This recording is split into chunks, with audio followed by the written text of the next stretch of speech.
Pride is the silent sin that ruins lives, blinds hearts, and even provokes God's opposition. And most of us don't even realize we're guilty of it. God's hatred of pride is made abundantly clear in Scripture.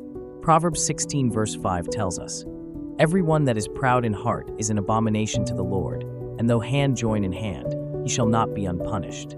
James 4 verse 6 also declares, "God opposes the proud, but shows favor to the humble." And Proverbs 16 verse 18 warns, "Pride goes before destruction, a haughty spirit before a fall."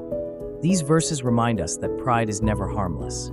It provokes God's opposition and sets the stage for our own downfall, while humility draws His grace and favor.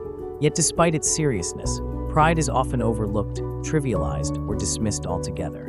We should take pride as seriously as any other sin, perhaps even more so, because it is the root from which so many other sins spring.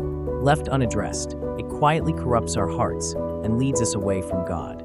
It was pride that got Lucifer thrown out of heaven, as he wanted to establish his throne above the stars of God.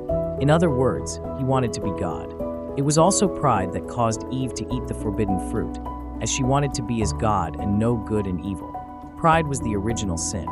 From the very beginning, it led humanity away from God. Even today, if we look at the broken state of the world, we can trace so much of the pain, division, and rebellion back to pride. That's why each of us must fight a daily battle against it in our own hearts. Pride so easily besets us because we have a sinful nature. Charles H. Spurgeon captured it well when he said, "Pride is an all-pervading sin, which is so natural to us that it springs up in our hearts like weeds in a well-watered garden. Left unchecked, pride grows quickly and silently, choking out humility and dependence on God." The danger of pride is that most people don't even recognize it in themselves. Pride clouds our spiritual eyesight, causing us to view ourselves through a distorted lens.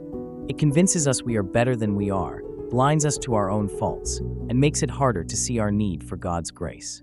Jeremiah 17 verses 9 to 10 tells us, "The heart is deceitful above all things and desperately wicked. Who can know it?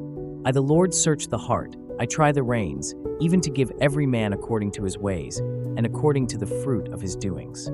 This truth reminds us that we cannot assume we're free from pride simply because we don't see it in ourselves. Our own hearts are deceptive, and pride often hides beneath the surface. Yet even if we are blind to it, pride is always visible to God, who sees straight through our excuses and self-deception. None of us are exempt from it, and like so many other sins, it's usually much easier to recognize pride in others than in ourselves. Pride can be both worldly and spiritual.